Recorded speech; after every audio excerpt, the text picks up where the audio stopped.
한번 따라 하실까요? 전도자를 넘어 양육자의 삶을 산 바울. 전도자를 넘어 양육자의 삶을 산 바울. 우리 금요일마다 데살로니가 전서를 강의하고 있는데요. 오늘 그 5번째 시간입니다. 데살로니가라고 하는 교회는 사도 바울이 2차 전도 여행 때 유럽의 첫 성 빌립보라고 하는 곳에서 복음을 전하고 난 다음에 핍박을 피하여 그 다음에 갔던 도시가 데살로니가라고 하는 도시입니다. 이 도시에서 새 안식일 3주 있었는데 3주를 기준으로 하면 앞에도 또 뒤에도 붙을 수 있기 때문에 한 달이라고 보면 됩니다. 새 안식일 한 달 정도 사역하다가 또 핍박이 일어나서 이 사도 바울이 어디로 갔느냐 하면 아테네라고 하는 아덴이라고 하는 곳으로 도망을 갑니다. 그런데 고린도라고 하는 아테네를 지나서 어디로 갔느냐 하면 고린도로 가서 그에게 소식이 들려오는데 그때 불이 났게 도망오고 한 달 정도 사역하여 세웠던 이 데살로니가 교회가 어린 교회였는데 너무 잘 성장한 거예요. 소문이 들려오는데 소문이 됐다 좋은 거예요.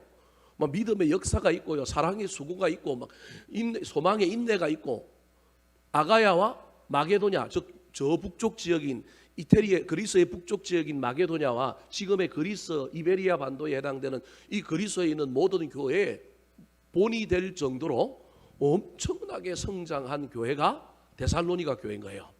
하지만 성장도 있었지만 오늘 본문 3장 4절에 나오는 것처럼 이 교회는 뭐도 있느냐 하면 고난도 있는 거예요. 3장 4절에 뭐라고 얘기하고 있냐면 내가 너희들과 함께 있을 때 이미 뭐가 있을 거다?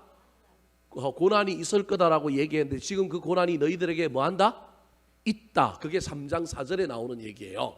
그러니까 이미 사도 바울이 한 달 동안 새 일회 동안 데살로니가 교회에서 사역하면서 복음도 전했지만 복음은 필연적으로 뭘 경험하게 되어 있다? 고난을 경험하게 되어 있다. 복음은 고난을 만나고 환난을 만나는데 너희들이 대비해야 된다, 준비해야 된다.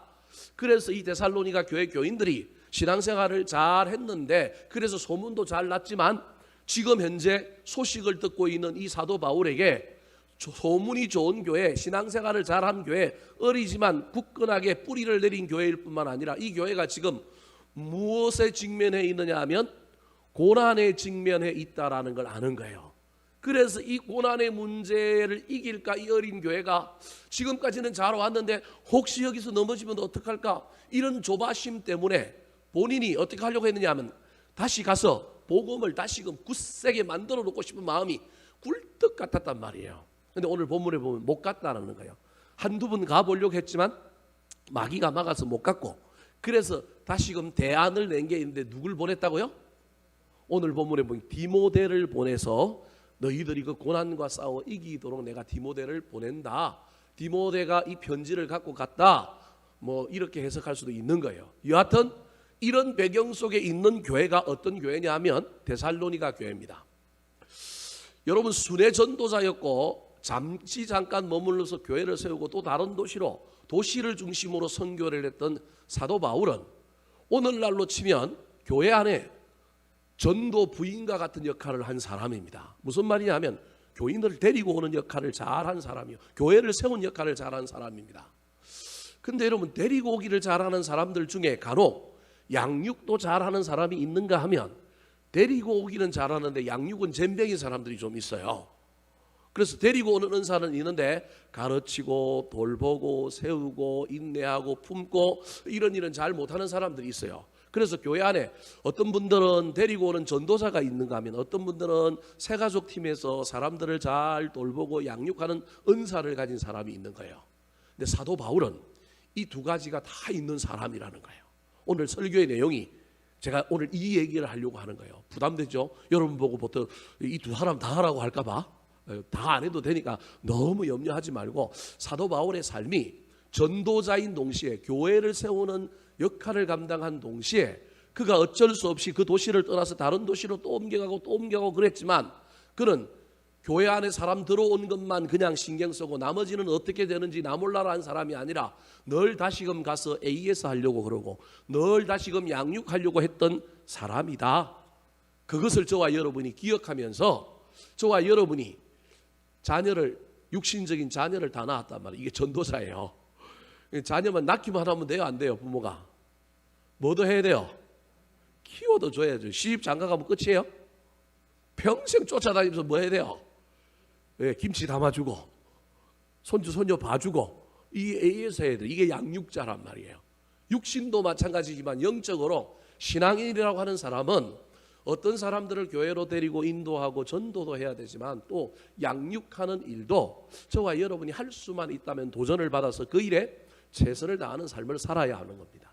그것은 교회뿐만 아니라 가정에서도 나에게 맡겨진 일들, 이 일들을 처음 시작만 하는 것이 아니라 어떻게 하면 완성해 나갈 건가, 어떻게 하면 끝까지 이걸 잘 이루어지도록 만들 것인가, 이게 전도자인 동시에 양육자의 삶이라고 하는 사실을 잘 기억하여 이 두 가지 일에 조화를 이루고 이 두 가지 일에 성공하는 저와 여러분 되기를 우리 구주 예수 그리스도의 이름으로 축원합니다.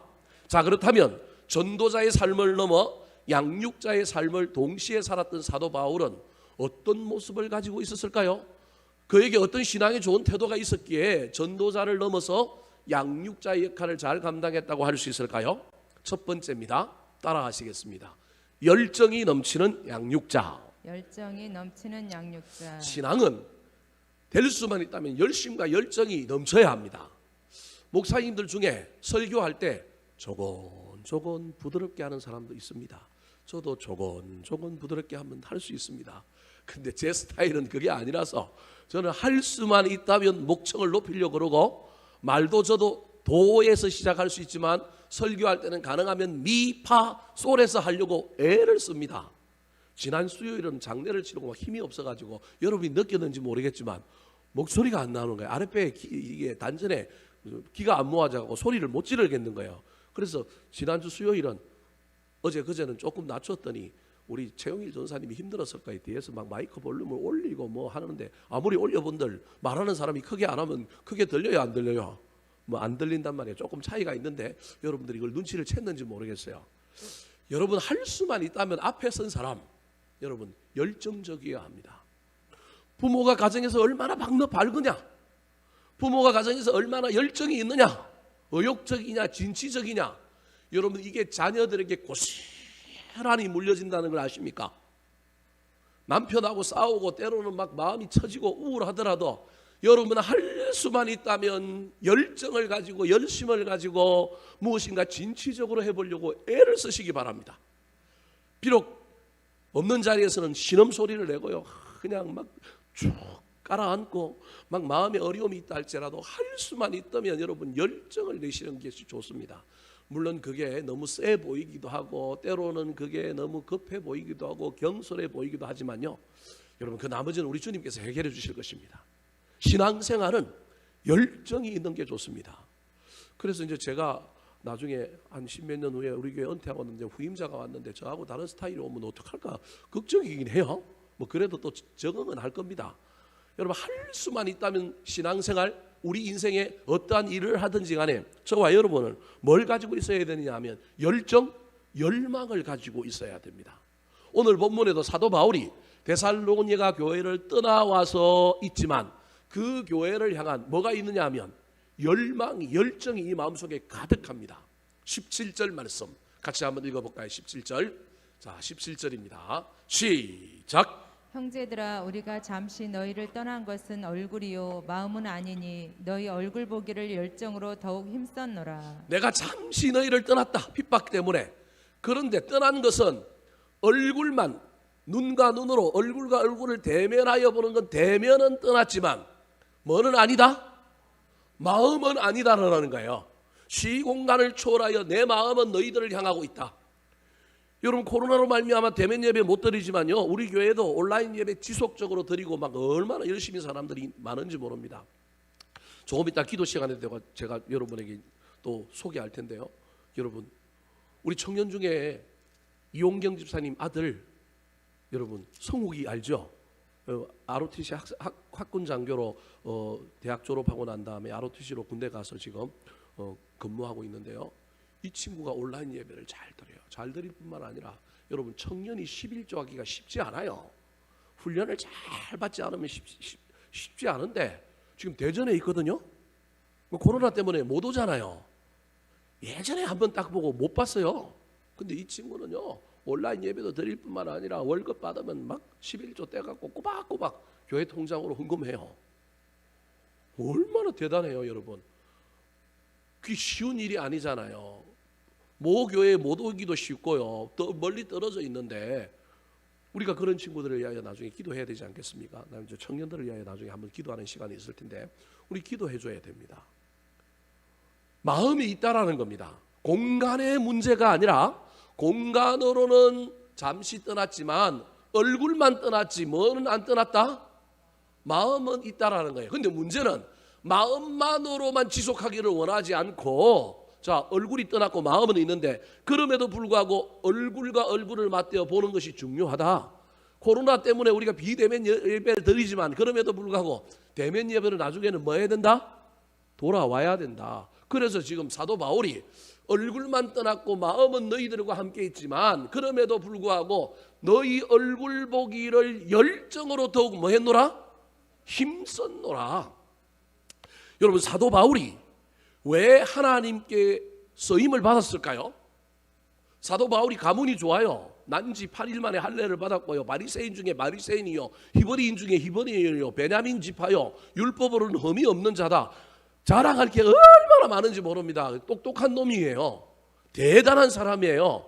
그러니까 사도 바울을 하나님께서 12사도에 버금가는 또 다른 사도로 예수님께서 부활하셨다가 친히 다시금 이 땅에 내려오셔서 핍박하는 사울을 만나서 바울로 변화시켜 주셨는데 똑똑하고 잘났기 때문에 그랬을까요? 제 생각입니다. 이건 뭐 성경에 그렇게 정확하게 이야기하고 있지는 않지만 사도 바울에게 뭐가 많으냐 하면 열심이 많은 거예요. 근데 이 열심의 방향이 지금은 잘못되어서 어디를 향하고 있느냐 하면 믿는 자를 핍박하는 데 쓰이고 있었는데 이 방향만 바꾸면 큰 일을 낼 거라는 거예요. 똑똑해서 가진 게 많아서 그런 게 아니라 우리 하나님이 딱 보고 있는 건, 똑똑하고 가진 건 많은 사람은 그 사람 들었으면 나중에는 하나님이 했다 그러지 않고 꼭 자기가 했다고 그런단 말이에요. 그래서 누군가가 무엇을 가졌느냐가 중요한 게 아니고 외면적인 조건이 중요한 게 아니고 그 마음에 무엇이 있느냐가 우리 하나님 입장에서 중요한데, 그 중에 거룩함도 있어야, 거룩함도 중요한 조건이지만 우리 하나님이 귀하게 여기는 것 중에 하나가 얼마나 열정이 있는가, 얼마나 열심히 있는가. 사도 바울도 그것을 알아요. 자기가 열심히 아주 뛰어났다는 걸 고백하는 성경 구절이 있습니다.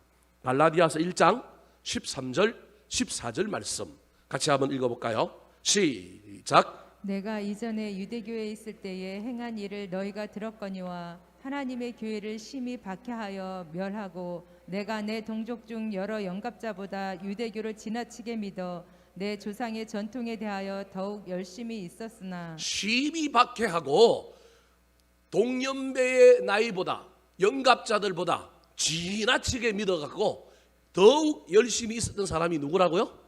사도 바울이라는 거예요. 사도 바울은 열정 덩어리인 거예요. 그 열정이 있으니까 선교 여행을 막 3번이나 가고요, 40에 하나 가만 매를 맞고요, 불에 이어 물에 이어 뭐 수많은 죽을 고비를 넘김에도 불구하고 복음 들고 가잖아요. 심지어 로마를 지나갔고 저 스페인까지 복음을 전하고 싶어서 일부러 뭐가 돼요? 죄수가 되잖아요. 예루살렘에 올라가면 잡힙니다. 수많은 사람들이 예언하고 올라가지 말라 그러는데도 불구하고 아니다, 난 이번 기회를 통하여 어디로 가야겠다? 로마에 가서 복음 전해야 되겠다. 여러분, 애써서 고난을 자처하는 사람, 복음의 열정 때문에 그렇게 한 사람이 누구냐면 사도 바울인 거예요. 사도 바울은 열심히 있었던 사람입니다. 그런데 이 열심의 주체가 바뀌고 나서 방향이 바뀌어도 열심의 주체가 나이면 큰일 납니다. 나중에 사고칩니다. 근데 열심의 주체가 사도 바울이 나중에 바뀝니다. 어디에서 그 이야기를 하냐면 고린도후서 11장 2절에서 사도 바울이 원래 자기 열심도 많았지만 또 다른 열심을 누가 주셨느냐 하면 하나님이 주셨다고 고백합니다. 같이 한번 읽어볼까요? 시작. 내가 하나님의 열심으로 너희를 위하여 열심을 내노니 내가 너희를 정결한 처녀로 한 남편인 그리스도께 드리려고 중매함이로다. 하나님의 열심이 내 안에 들어와서 인간의 열심에 플러스 하나님의 열심으로 내가 고린도 교회 너희들을 내가 하나님께 중매쟁이로 하나님께 너희들을 신앙으로 너희들을 정결한 처녀로 시집 보내려고 내가 고린도 교회 너희들을 내가 이렇게 애를 쓴다. 중매 잘 쓰면 옷도 받아 입잖아요. 그죠? 옷 받아 입는 게 목적이 아니라 정말로 막 시집 장가 보내려고 얼마나 애를 쓸까요? 올 한 해 우리 교회 청년들이 5상이 시집 장가를 가야 되는데 잘하면 될 것 같기도 하고요. 그래서 기도 좀 많이 하고 있어요. 5상 오늘 이번에 가야 되는데 조만간에 우리 언진이까지 가면 2상이고 또 이제 제가 보기엔 또 2상 정도 더 나올 것 같고 한 가정만 더 나오면 5상 되는데 올해 목표가 5상인데 시집 장가 가는 게 얼마나 중요한지 모르겠어요. 여러분 이해해서 기도해 주셨으면 좋겠어요. 영적인 결혼, 영적인 혼인잔치의 고린도교회 교인들을 우리 하나님께 정결한 신부로 만들게 하여 중매쟁이의 역할을 열심히 하려고 했는데 그 열심을 본인에게도 있었지만 누가 주셨느냐 하면 하나님이 주셨다. 사랑하는 성도 여러분, 마음이 있는 곳에, 열정이 있는 곳에 몸도 있고 나중에 뭐도 있느냐 하면 은사도 있고 돈도 있는 거예요. 그래서 마음에서부터 열정이 있으면 그 열정은 언젠가는 열매를 맺게 된다는 사실을 잘 기억하여 저와 여러분이 가정에서 부모로서 자녀들을 양육하고 신앙인으로서 양육자 입장에 있고 삶의 어떠한 형편에 있든 간에 저와 여러분이 무엇을 이루는 양육자의 삶을 살아갈 때 우리 마음속에 열정과 열망이 있어야 한다는 사실을 잘 기억하셨으면 좋겠습니다. 저희 누나들 중에 선생님들이 제법 있는데요, 선생님들 중에도요 성진에 대하여 열망이 있는 사람은 성진합니다.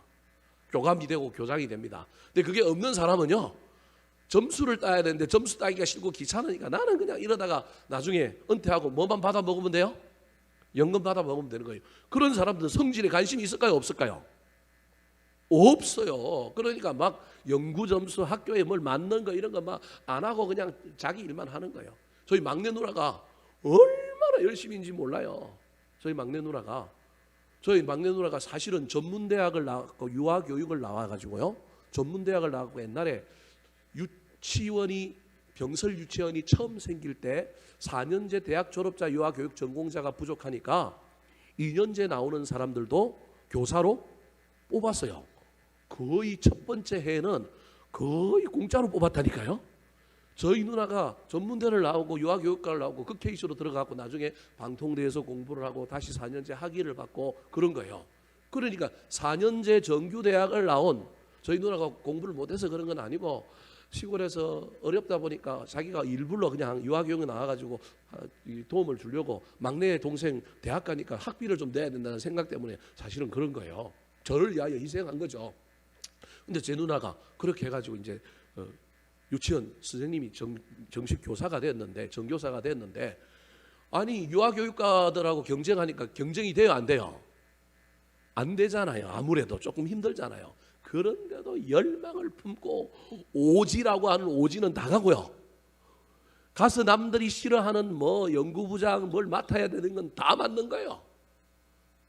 그 위에 2살 터울에 진주교대를 나오고 초등학교 교사를 하는 누님이 하나 있어요. 한 분이 있어요. 이분은 중간에 좀 암이 걸리기도 하고 뭐 다치기도 했을 뿐만 아니라 그것 때문에 성질에 대한 욕구가 꺾이기도 했지만 이분은 조금 스타일이 저 누님이지만 조금 널널한 스타일이에요. 그래서 해보다가 안 되면 에이 말지 이런 스타일이 좀 있어요. 조금 여유가 있어요. 왜냐하면 남편도 근로복지공단 의료보험공단에 원주에 지사장을 하고 있으니까 남편도 빵빵하니까 둘이 벌면 중소기업이잖아요. 그러니까 뭐 별로 고민이 없으니까 우리 위에 누님은 별로 관심이 없어요. 조건을 보면 위에 누님이 훨씬 더 좋은데요, 열망은 누구한테 있느냐 하면 막내 누님한테 있는 거예요. 이분이 막 되고 싶어 갖고 뭔가 하고 싶어 갖고 오지는 다 찾아가고 남은 안 하는 걸 다 하는 거예요. 그랬더니 여러분 이제 다들 은퇴할 때쯤이 됐는데요, 저희 누나는, 막내 누나는요 지금 뭐 하고 있느냐면 장학사를 해요. 장학사. 그러니까 장학사를 하는 이유가 뭐가 빨리 되고 싶어서 그러는 거예요. 교감 교장이 빨리 되고 싶어서 그러는 거예요. 근데 장학사를 하면 아이들을 가르치는 것보다 업무가 많고 교육청에서 근무하다 보면 이게 막 만만치 않아요. 뭐도 받아야 되느냐 하면 국감도 받아야 되고 뭐 일이 엄청 많아요. 그래서 교사들 중에 성진에 대한 욕구가 있는 사람이 교사하다가 잠시 장학사로 가거나 이런 일을 하지 절대 안 가려고 그럽니다. 일반 교사들은. 왜냐하면 너무 가르치는 일만 하다가 행정을 해야 되는데 이게 행정을 해본 경험이 없는 사람이 해보니까 얼마나 힘이 들어요. 근데 우리 누나는 가서 하는 거예요. 그러더니만 이번에 여러분 장학사 끝나고 아마 올 9월에 제가 보기엔 교감 달고 이제 그 유치원 교육만 특화된 곳에 아마 장으로 갈 것 같아요. 제가 보기에 뭐 얼마 전에 통화를 해보니까 열망이 있는 거예요. 열망이 있어가지고 하는 거예요. 누나 왜 그렇게 열심히 살아요? 그랬더니 하는 말이 네가 알다시피 네 매형이 우리 매형이 조금 좀 독특한 분이라서 우리 매형이 자기 인생에 별로 크게 도움을 못 줄 것 같으니까 자기가 아들 둘을 지금 서울에 대학을 보냈는데 하나는 고대를 보내고 하나는 시립대를 보냈는데 쟤들 둘을 닦아야 되려고 하면 자기가 뭐 해야 된다는 거예요? 롱런 해야 된다라는 거예요. 그래서 자기도 좀 올라도 가야 되고 뭐도 해야 되고 자기는 이런 어떤 것에 대한 열심이 있어서 간다라는 거예요. 사랑하는 성도 여러분, 인류의 역사는 욕심의 역사입니다. 나쁘게 얘기하면. 좋은 의미로 얘기하면 열심과 열정의 역사입니다. 할 수만 있다면 예수 그리스도 안에서 저와 여러분이 거룩한 욕심들을 열망들을 좀 품었으면 좋겠습니다. 사도 바울은 영혼을 향하여 열정을 가진 사람이었습니다. 우리도 무엇인가에 대하여 열망을 품되 신앙 안에서 우리 주님이 주시는 거룩한 열정, 예배의 열정, 양육의 열정, 다른 열정들을 품고 멋진 신앙생활을 하는 주인공들 되시기를 예수님의 이름으로 축원합니다. 두 번째, 전도자를 넘어 양육자의 삶을 살았던 바울은 어떤 신앙의 태도가 있었을까요? 따라하시겠습니다. 방해를 넘어서는 양육자. 방해를 넘어서는 양육자. 자, 열정은 반드시 뭘 만나게 되어 있느냐 하면 장애물을 만납니다. 열정은 반드시 뭘 만나게 되어 있느냐 하면 반대를 만납니다. 왜냐하면 그 열정이 교만의 열정인지 그 열정이 갑자기 불타오르는 열정인지 아니면 내면 안에 있는 은근한 내공을 가지고 있는 열정인지 확인을 좀 해봐야 되거든요. 하나님의 입장에서 이 열정이 진짜 제대로 된 열정인지를 테스트해보기 위한 것 중에 하나가 방해와 시련일 수 있습니다. 그래서 우리의 열정은 반드시 연단이라고 하는 과정을 넘어서서 통과할 필요가 있습니다. 오늘 본문에도 데살로니가 교회를 떠나왔던 사도 바울이 야 얼굴만 떠나왔지 마음은 안 떠나왔다. 나 너희들 만나러 가려고 애를 쓰겠다 그랬는데 오늘 본문에 2번이나 가려고 했지만 방해를 받아서 못 갔다라는 거예요. 자, 18절 말씀 같이 한번 읽어볼까요? 18절 시작. 그러므로 나 바울은 한 번 두 번 너희에게 가고자 하였으나 사탄이 우리를 막았도다. 한 번 두 번 너희에게 가고자 하였으나 사탄이 우리를 뭐 했다고요? 막았다라는 겁니다. 여러분 이때 저와 여러분 어떻게 해야 될까요? 사람은 참 간사해서 여러분 해석하기 나름이에요. 막히면 누구 뜻이에요? 하기 싫으면 뭐라고 얘기하면 돼요? 막히네. 이게 하나님의 뜻이네. 하나님이 하지 말라는 모양이다. 그러면 안 하면 되는 거예요. 여러분 그래서 인간은 해석을 어떻게 하느냐에 따라서 달려 있는 거예요. 해석을 어떻게 할 것인가요? 우리 신앙의 태도요, 신앙의 문제라니까요. 저와 여러분 반드시 우리를 합리화하기 위하여 우리의 해석을 적당한 명분과 어떤 논리를 가지고 자꾸 치장하려고 하는 성향이 우리에게 있는 거예요. 그러면 여러분 해석을 어떻게 해야 될까요? 해석의 원리 중에 하나가 여러분 만약에 오늘 본문처럼 막았을 때 사탄이 하고자 하는 열망을 품고 있는 우리 열망을 자꾸 막았을 때 그걸 하나님의 뜻으로 받아들일 것이냐 아니면 다르게 받아들일 것이냐는 무엇으로 판단해야 될까요? 중요한 원칙, 다 그런 건 아니지만 중요한 몇 가지 원칙 중에 하나가 그래서 내가 이것을 그만두거나 내가 이것을 하게 될 때 그만두든지 하게 될 때 이익이 누구에게 있느냐 하면 누가 이익이냐 안 하면 누가 이익이냐 이걸 가지고 판단해야 됩니다. 그래서 저와 여러분의 이익이 제가 지난번에도 얘기했잖아요. 첫 번째로는 하나님, 두 번째로는 공동체, 세 번째로는 성도, 네 번째로는 나. 근데 우리 거꾸로 하잖아요. 제일 먼저 누구예요? 나. 나도 좋고 너도 좋고 공동체도 좋고 하나님께 영광. 이렇게 되면 골치 아픈 거예요. 나도 손해고 상대방도 좀 불편하고 힘든데 하나님께 영광이 되면 그 일을 하는 게 맞습니다. 더 나아가서 하나님께 영광도 되고 공동체에도 유익하면 하는 게 좋습니다. 더 나아가서 상대방도 좋고 이 일을 함으로 말미암아 어떤 상대방에 있는 사람도 좋고 나도 좋으면 그 일은 왔다지요. 근데 세상에 그런 일이 어디 있어요? 그런 일은 거의 없어요. 그래서 판단을 해야 되는데 그 판단 중에 하나가 이걸 할 거냐 말 거냐 자꾸 막히고 자꾸 태클이 들어오고 자꾸 힘든데 하지 말아야 되느냐 해야 되느냐. 그때 저와 여러분은 영적인 이해관계를 가지고 반드시 살펴봐야 합니다. 이걸 안 하면 누가 이익을 보지? 누가 좋아하지? 아, 사탄이 좋아하겠구나. 그러면 뭐 하면 돼요? 하면 돼요. 아, 이거 하나님이 좋아하실 일인데 사탄이 막네? 그래도 해야 되겠네. 이게 사도 바울의 해석인 거예요. 내가 가야만이 저 데살로니가 교회 교인들을 다독거리고 챙겨줘서 세울 수 있는데 악한 마귀가 막네? 하나님 가지 말라는 모양이네? 하나님 알아서 하시겠지. 이게 악한 마귀가 우리에게 주는 잘못된 해석이라는 거예요. 해석은 저와 여러분의 몫입니다. 그게 신앙입니다. 저와 여러분 이 해석을 잘 할 수 있었으면 좋겠습니다. 오늘 본문에 사도 바울은 방해와 막힘 속에 해석을 어떻게 하는지 한번 볼까요? 1절, 2절, 3장 1절, 2절이 이 사도 바울의 해석의 결과입니다. 자, 가로막고 방해가 왔을 때 그 방해를 사도 바울이 어떻게 해석할까요? 자, 1절을 먼저 한번 읽어볼까요? 1절 시작. 이러므로 우리가 참다 못하여 우리만 아덴에 머물기를 좋게 생각하고. 자, 1절에 보니까 뭐라고 했냐면 이러므로 우리가, 여기 우리라고 하는 건 바울과 실라와 디모데. 그래서 늘 사도 바울은 자기 혼자 다니는 게 아니라 함께 다닌 사람이 있었기 때문에 나는 그러지 않고 주어를 뭐라고 써요? 우리는 그렇게 얘기하는 거예요. 그러니까 우리가 참다 못하여 가고 싶었는데 못 가니까 막 안달복달이 났는데 그때 전략적으로 하나님의 이해관계 덕실 속에 따져보니 그래도 가는 게 맞는데 현실적으로는 막혀 있으니 전략을 짠 거예요. 무슨 전략을 짰을까요? 자, 우리만 아덴에 머물기를 뭐하고? 좋게 생각하고, 그러니까 3명 중에 2명만, 그게 우리란 말이에요. 그리고 1명인 디모데를 보내자. 셋 다 가는 건 힘드니 누구를 보내자? 디모데를 보내자. 여러분 이건 인종의 문제, 어떤 외국인의 문제 때문에 그러는 거예요. 소위 말하는 비자 문제 이런 것 때문에 그러는 거예요. 바울과 실라는 유대인이지만 디모데는 엄마가 유대인이지만 아버지는 뭐예요?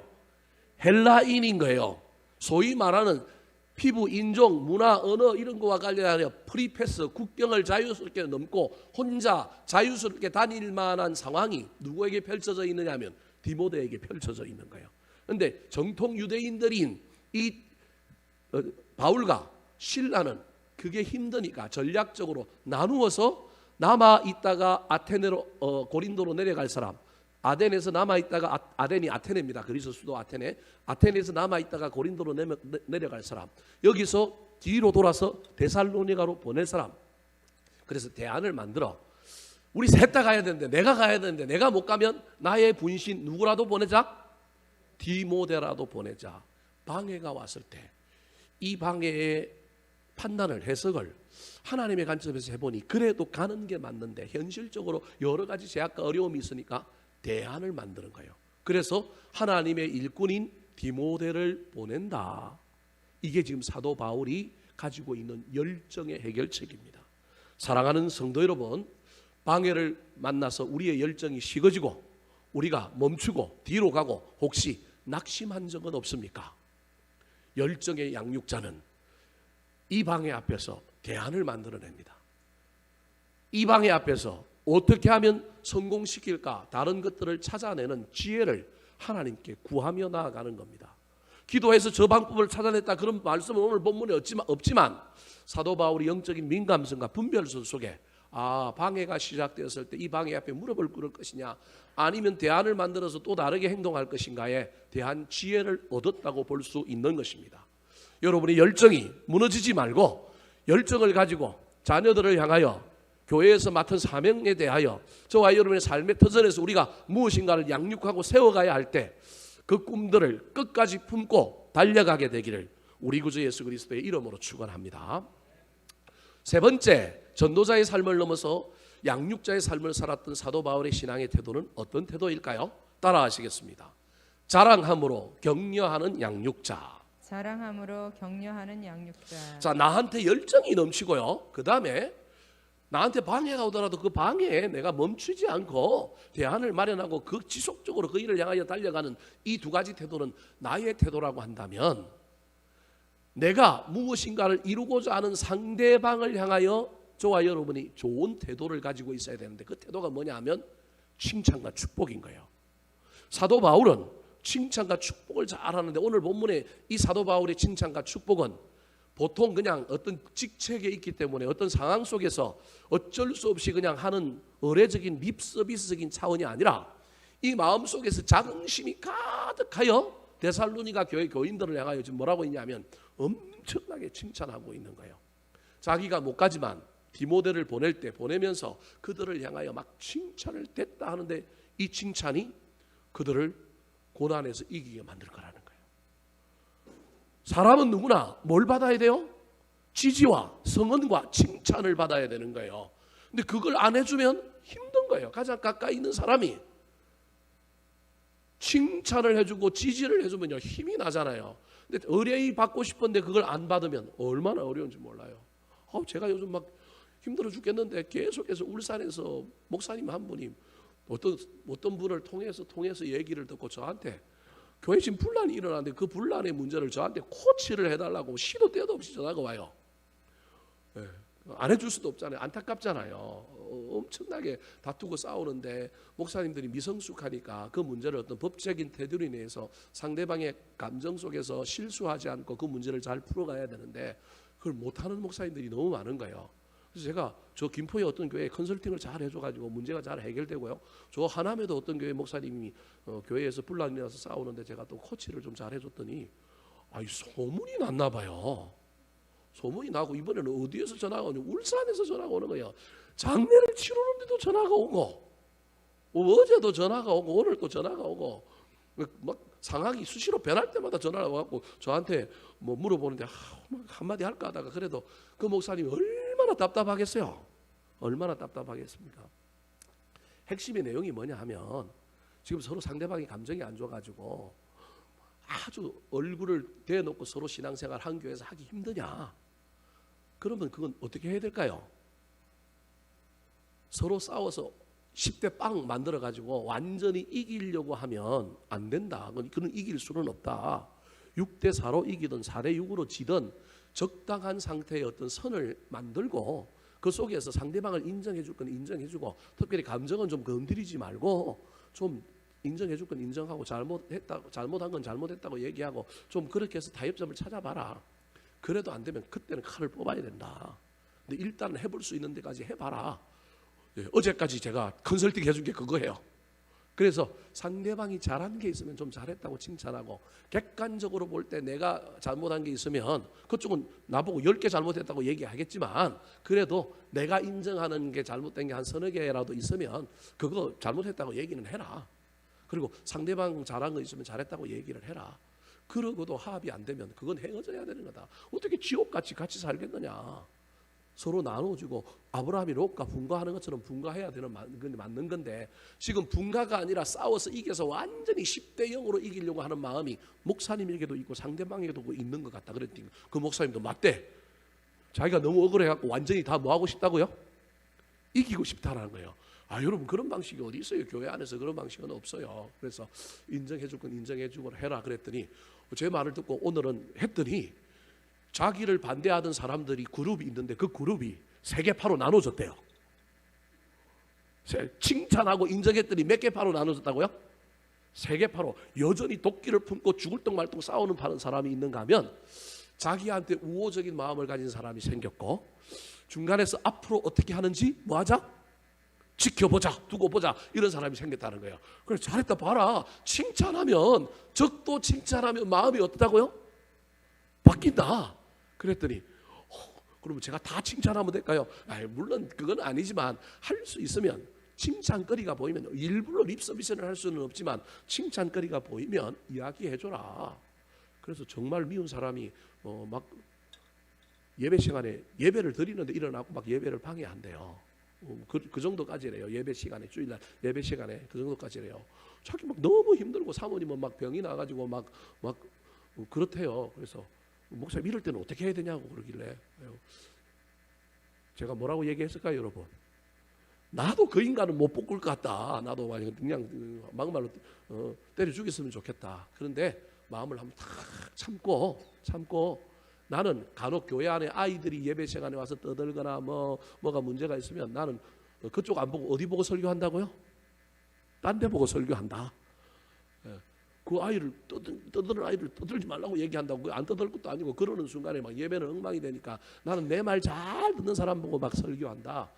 그러면서 도리어 그 사람을 좀 잘 받아주는 방식으로 좀 써라.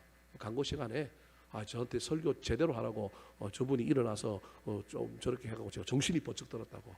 다음에도 제가 설교가 좀 맥이 없거나 힘이 들면 좀 한 번씩 일어나서 소리도 쳐주고, 그래서 제가 정신 차려서 설교 잘하게 해달라고 좀 어떤 그런 일들을 좀 해주면 좋겠다고 그렇게 강구하라 그랬더니 이분이 또 그렇게 이제 강구하겠대요. 좀 어떻게 될는지는 잘 모르겠어요. 이게 좀 빨리 끝났으면 좋겠는데 일주일 내내 이거 갖고 막 우리 교회 문제도 힘들어 죽겠는데 막 이거 갖고 실험을 하고 있는 거예요. 제가 무슨 얘기를 하려고 이 얘기를 하느냐 하면요, 아무리 미운 사람도 칭찬해주면 누그러집니다. 누그러지게 되어 있습니다. 근본적인 문제는 해결은 안 되지만 누그러져 있습니다. 근데 오늘 본문에 싸운 사람도 아니고 자기가 돌보던 양인데 데살로니가 교회 교인들이 지금 고난의 문제에 직면하여 어찌할 바를 몰라 하고 있는데 그들을 향하여 야, 내가 옛날에 너희들 고난 당한다고 얘기했잖아. 정신 바짝 차려. 진짜 해야 될 말이 이 말이라 할지라도 이 말부터 하면 안 되고 뭐부터 해야 돼요? 칭찬부터 해야 된다는 거예요. 근데 사도 바울이 칭찬을 너무 멋지게 했어요. 오늘 본문에 보면. 자, 몇 절에 나올까요? 19절과 20절이 사도 바울이 데살로니가 교인들을 향하여 칭찬하고 있는 거예요. 물론 1장에도 이미 칭찬을 많이 했는데 데살로니가 교인들을 향한 칭찬의 가장 하이라이트는 저거예요. 자, 19절 20절 말씀 같이 한번 읽어볼까요? 시작. 우리의 소망이나 기쁨이나 자랑의 면류관이 무엇이냐? 그가 강림하실 때 우리 주 예수 앞에 너희가 아니냐? 너희는 우리의 영광이요 기쁨이니라. 자, 중복되기는 하지만 칭찬의 제목이 5가지예요. 소망, 기쁨, 면류관, 영광, 기쁨. 기쁨이 두 번 이제 중복돼요. 근데 이 5가지의 이 자랑이, 이 칭찬이 사람들 앞에서가 아니라 뭐라고 얘기하고 있냐면 그가 예수 그리스도가 강림하실 때 우리 주 예수 앞에서 예수님 앞에서 내가 자랑할 만한 거리가 너희들이라는 거예요.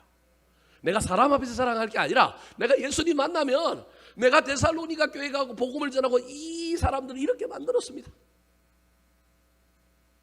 주님 앞에서 자랑할 정도로 너희들은 내 자랑이다. 그러니 너희들이 이번에 고난에 지면 나 주님 앞에 가서 자랑할 수 있다 없다? 없다. 내가 너희들 때문에 저 천상에 가면 천상에서 어린 양과 보좌에서 하나님 앞에 예배 드릴 때 내가 면류관을 쓰고 있던 거 하나 벗어갖고 하나님 앞에 탁 내려놓으면서 이 멋진 면류관 주님께서 주셨습니다. 그리고 면류관을 내려놔야 되는데 내가 내려놓을 자랑의 면류관 중에 하나가 누구라고요? 데살로니가 교회 교인이라는 거예요. 자랑의 면류관이라는 거예요. 여러분 저런 자랑을 할 필요도 있어요. 근데 지금 저 자랑을 사람들한테 할 것이 아니라 지금 내가 예수님 만나면 예수님 재림하면 그 예수님 앞에서 내가 너희들을 자랑할 정도로 너희들은 내 프라이드라는 거예요. 이 립서비스가 아닌 거예요. 그냥 의무적으로 또는 어떤 지위와 직책에 있기 때문에 어쩔 수 없이 하는 것이 아니라 이 마음속에 데살로니가 교회 교인들을 향한 그 뿌듯함이 있는 거예요. 여러분 이걸 듣는 사람이 알까요 모를까요? 압니다. 자녀들이 그냥 대충 칭찬하는 거 하고 그냥 지나가면서 그냥 하면서 그래 잘했다 하는 거 하고 진짜 마음속에 우러나고 아이고 잘했다 하는 거 하고 이거 알까요 모를까요? 안다니까요. 어쩔 수 없이 그냥 대충 하는 자랑이 아니라 마음속에서부터 있는 자랑이라고 하는 걸 데살로니가 교회 교인들이 알 정도로 뭐 하느냐 하면 자랑하는 거예요. 이 자랑으로 너희들의 프라이드가 올라가서 현실과 상황이 고난 가운데 있을지라도 그 고난을 넘어가라는 거예요. 사랑하는 성도 여러분, 할 수만 있다면 칭찬하시기 바랍니다. 할 말은 좀 뒤로 보내고 앞에는 가능하면 칭찬을 많이 하시고 난 다음에 그 다음에 고난 이겨라, 정신 차려라, 똑바로 살아라. 저와 여러분이 그 말을 할 수 있는 말의 지혜자들, 자랑과 칭찬의 지혜자들이 되시기를 예수님의 이름으로 축원합니다. 마지막으로 전도자를 넘어서서 양육자의 삶을 살았던 사도 바울에게는 어떤 좋은 신앙의 태도가 있을까요? 따라하시겠습니다. 목표를, 저게 이제 잘못된 거예요. 제가 하다가 정신이 없어갖고 누구 전화를 분명히 받았을 거예요. 그래서 저기 지금 3번에 있던 게 그대로 지금 넷째로 넘어온 거예요. 자, 네 번째입니다. 따라하시겠습니다. 목표를 잃어버리지 않는 양육자. 목표를 잃어버리지 않는 양육자. 자, 열정이 사도 바울에게 있었어요. 방해를 받아도 멈추지 않았어요. 상대방을 향하여 립서비스 차원이 아니라 정말로 칭찬하고 축복했어요. 여러분, 그럼에도 불구하고 칭찬과 축복으로 사람을 바꿀 수도 있지만, 여러분, 칭찬과 축복 그 다음에 해야 할 말이 있잖아요. 진짜 해야 할 일이 있잖아요. 그거 잊어버리면 안 된다라는 거예요. 리더는, 양육자는 여러분 반드시 최종적인 목표를 잃어버리면 안 되는 거예요. 그걸 해야 되는 사람이 뭐냐 하면 리더요, 양육자라는 거예요. 자, 디모데를 보내면서 내가 디모데를 보낸 이유가 있는데 그 이유를 너희들이 붙들어야 된다는 거예요. 몇 절에 나올까요? 2절과 3절에 사도 바울이 가지고 있었던 최종 데살로니가 교회 교인들을 향하여 가지고 있는 최종 양육자의 목표입니다. 어떤 양육의 목표를 갖고 있었을까요? 자, 2절, 3절 시작. 우리 형제 곧 그리스도의 복음을 전하는 하나님의 일꾼인 디모데를 보내노니 이는 너희를 굳건하게 하고 너희 믿음에 대하여 위로함으로 아무도 이 여러 환난 중에 흔들리지 않게 하려 함이라. 우리가 이것을 위하여 세움 받은 줄을 너희가 친히 알리라. 우리가 이것을 위하여 세움 받은 줄, 이게 사도 바울의 목표의식이에요. 자기가 왜 세움을 받았는지 이건 잊어버리면 안 되는 거예요. 앞에 걸 다 한다 할지라도 이거 안 하면 큰일 나는 거예요. 그래서 이것을 위하여 세움을 받았는데 이것이 뭔지를 설명하는 것이 2절부터 3절에 세 가지가 나오는 거예요. 이는부터 나오는데 첫 번째가 뭐냐면 너희를 뭐하게 하고? 굳건하게 하고. 두 번째가 뭐라고요? 위로하려고. 위로하여 믿음을 굳게 세우려고. 굳건하게 하고. 고난에도 흔들리지 않고 굳건하게 하고. 그 다음에 위로할 뿐만 아니라 3절에는 뭐라고요? 아무도 여러 환난 중에 뭐하지 않게 하려고요? 흔들리지 않게 하려고요. 그래서 저 앞에 굳건이라고 하는 건 교회에 대한 이야기고 3절에 나오는 흔들리지 않는 건 개인의 믿음에 대한 이야기다. 성경학자들이 이렇게 해석하기도 합니다. 여하튼 저 세 가지가 사도 바울이 데살로니가 교회를 자꾸 가려고 했던 목적이고 이 편지를 쓰는 목적이고 누굴 보내는 목적이냐면 디모데를 보내는 목적이라는 거예요. 앞에 열정도 있고 방해에 멈추지도 않고 그 다음에 칭찬도 하고 자랑도 하지만 최종적인 골, 최종적인 목표, 이걸 누가 갖고 있느냐 하면 사도 바울이 다 가지고 있는 거예요. 이 목표를 가지고 그가 가고 있는 중입니다. 이걸 잃어버리지 않고 지금 디모데를 보내는 편에 지금 데살로니가 교회 교인들을 향하여 너희들이 궁극적으로 해야 될 일이 이거다. 이거 잊어버리면 안 돼. 괜히 종말론에 빠져갖고 주님이 오니 안 오니 이런 거 신경 쓰지 말고 너희들 지금 고난 이겨야 돼. 환난 이겨야 돼. 너희들 믿음 지켜야 돼. 교회를 든든히 세워가야 돼. 그렇게 말하고 있는 것입니다. 사랑하는 성도 여러분, 저와 여러분의 인생의 목표가 있을 것입니다. 신앙생활함에 있어도 그냥 떡 먹고 배부르고 복 받는 정도의 목표가 아니라 우리 나름대로 저와 여러분이 올 한 해 품었던 어떠한 우리 주님이 주시던 꿈과 비전을 다시 한번 점검해 보시기 바랍니다. 한 해가 절반이 저물어 갑니다. 마지막 절반주가 지나고 또다시 맥추감사절을 지내면서 또 다른 새해 한 해의 절반 지나고 또 다른 절반을 향하여 우리가 출발할 것인데 이 시점에 저와 여러분이 올 한 해를 시작하면서 내 인생의 올해에 그냥 주어지는 대로 살아가는 것이 아니라 기도하는 가운데 하나님께 무엇인가 설정하고 달라고 얘기하고 꿈과 비전을 품었던 게 뭐가 있는가? 없었으면 이제라도 세워야 합니다. 목표를 잃어버리면 안 됩니다. 목사인 저도 마찬가지입니다. 목표를 가지고 그 목표를 이루기 위하여 목회하는 동안에 주님 앞에 기도하고 열심을 내고 또 우리 주님 앞에 물어보기도 하고 도움을 얻기도 하고 구하며 나아가야 합니다. 그때 하나님께서 이루어 주시고 이루어지지 않는다 할지라도 그에 걸맞는 놀라운 역사들을 우리에게 이루어 주게 될 것입니다. 여러분 가정에서 자녀들을 양육하고 사업을 양육하고 교회 안에서 여러분 사명과 여러분의 직분을 양육하며 또 세상에서 인생을 양육하며 나아가는 모든 자들이 목표 없이 가지 말고 꿈과 비전 속에 그것을 향하여 끝내 이루고자 하는 열망을 품고 달려감으로 말미암아 하나님께서 이루어 주시는 놀라운 것을 경험하게 되기를 예수님의 이름으로 축원합니다. 한번 따라 하실까요? 전도자를 넘어 양육자의 삶을 산 바울, 전도자를 넘어 양육자의 삶을 산 바울, 열정이 넘치는 양육자, 열정이 넘치는 양육자, 방해를 넘어서는 양육자, 방해를 넘어서는 양육자, 자랑함으로 격려하는 양육자, 자랑함으로 격려하는 양육자, 목표를 잃어버리지 않는 양육자, 목표를 잃어버리지 않는 양육자.